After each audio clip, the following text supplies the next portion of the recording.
I do not want, and I will not accept, a deal in which I am asked to do nothing. In fact, I'm able to keep hundreds of thousands of dollars in additional income that I don't need. Hundreds of thousands of dollars he doesn't need. Pretty cool, huh?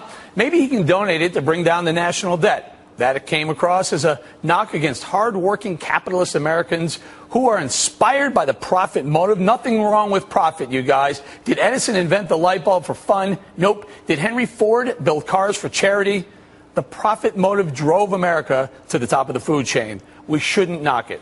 Joining now is Congressman Louis Gohmert of Texas. Congressman, Mr. Obama is showing off his socialist chops here. A few $100,000 of extra bucks. You got any few $100,000 of extra bucks you'd like to donate or I don't know, add to the spending? Or how about your constituents? Do they have a few $100,000 of extra bucks floating around?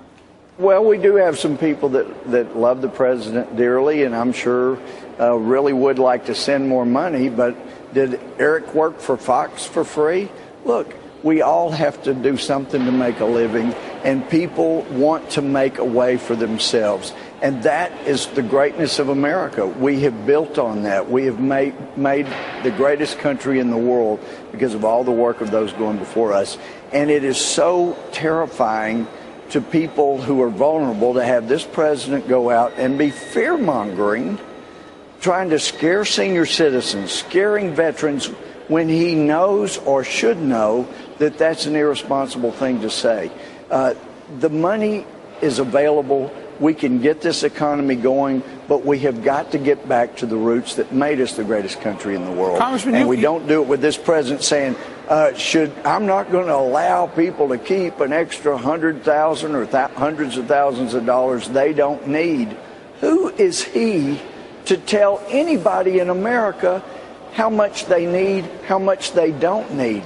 You know, he was elected president, not everybody's daddy.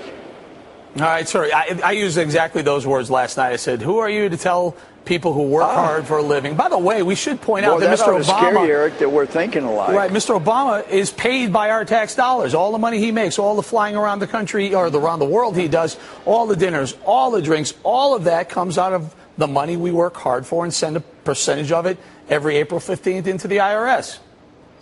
And if he would encourage the economy instead of stifling it, the government would have so much more in revenue that he could fly around the world and play with.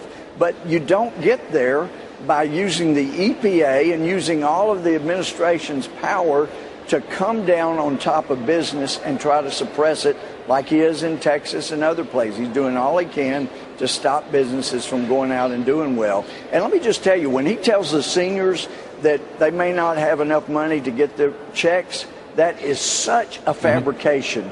You know, as Jim DeMint said, the debt ceiling's not threatening seniors, the president is. There is enough money in the Social Security Trust Fund that will be there, that is there, that will pay for many months without the Congress doing anything. I just think it's outrageous that he would threaten our most vulnerable with something that's not true. Right. And then to run around and scare people around the world that our debt ceiling may cause us to default.